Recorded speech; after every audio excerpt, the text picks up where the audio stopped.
Chapter 11, TV or Not TV. Wow, Friday was a great adventure because AJ took me on the school bus. It was noisy and smelly and very, very bumpy, and just about everyone on the bus wanted to get a good look at me, including the driver, Miss Victoria. It was exciting, almost too exciting, because AJ couldn't hold my cage steady and I was slipping and sliding and bouncing until I was quite dizzy. Sorry, Humphrey, I'm trying to hold you still, AJ told me as someone bumped his elbow and sent me sprawling on the floor of my cage. It's all right, I squeaked weakly. The bus let us off close to AJ's house.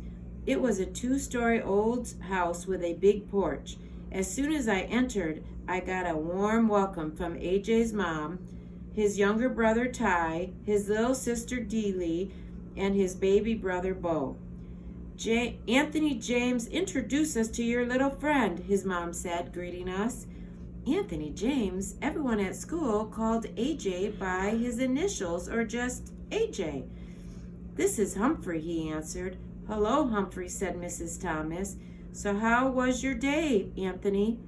Lousy. Garth kept shooting rubber bands at me. He wouldn't leave me alone. But you two used to be friends, his mother said. Used to be, said AJ, until he turned into a jerk. Mom patted her son on the shoulder. Well, you've got the whole weekend to get over it.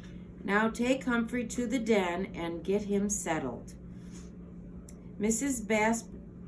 Brosbane called him Lower Your Voice, AJ, because AJ always talked extra loud in class. I soon noticed that everybody at AJ's house talked extra loud. They had to, because in the background, the TV was always blaring. Now, every house I've been to so far has had a TV. Even Miss Mack had a TV, and I enjoyed some of the shows I've seen with her. There's one channel that has nothing but the most frightening shows about wild animals attacking one another. I mean wild, like tigers and bears and hippopotamus. Gee, I hope that's not on our vocabulary test in the near future. Those shows make me appreciate the protection of a nice cage, as long as the lock doesn't quite lock. There's another channel that only has people in funny-looking clothes dancing and singing in very strange places. It makes me glad to have a fur coat so I don't have to figure out what to wear every day. Mostly I like cartoon shows. Sometimes they have mice and rabbits and other interesting rodents, although I've never seen a hamster show yet. Anyway, the difference at the Thomas's house is the television is on all the time. There's a television on the table across from a big comfy couch and a big comfy chair, and someone's almost always sitting there watching. I know because they put my cage down on the floor next to the couch.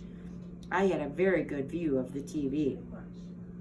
I couldn't always hear the TV though because AJ's mother had her radio on in the kitchen, which was blaring most of the time while she cooked or did crossword puzzles or talked on the phone.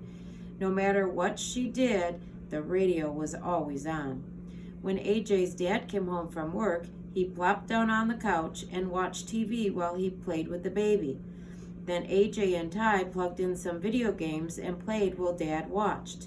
Deely listened to the radio with her mom and danced around the kitchen. When it was time for dinner, the whole family took plates and sat in the den so they could watch TV while they ate. Then they watched TV some more. They made some popcorn and kept watching. Finally, the kids went to bed. The baby first, then Deely, and later Ty and AJ. After they were all in their rooms, Mr. and Mrs. Thompson kept watching TV and ate some ice cream. Later, Mrs. Thompson yawned loudly. I've had it, Charlie. I'm going to bed, and I suggest you do too, she said. But Mr. Thompson just kept on watching, or at least he kept on sitting there until he fell asleep on the couch. I ended up watching the rest of the wrestling match without him. Unfortunately, the wrestler I was rooting for, Thor of Glore, lost. Finally, Mr. Thompson woke up, yawned, flicked off the TV, and went upstairs to bed. Peace at last. But the quiet only lasted about 10 minutes. Soon, Mom brought Bo downstairs and gave him a bottle while she watched TV. When Bo finally fell asleep, Mrs. Thompson yawned and flicked off the TV. Blessed relief. 5 minutes later, Mr. Thompson returned. "Sorry, hamster, can't sleep," he mumbled to me as he flicked on the remote.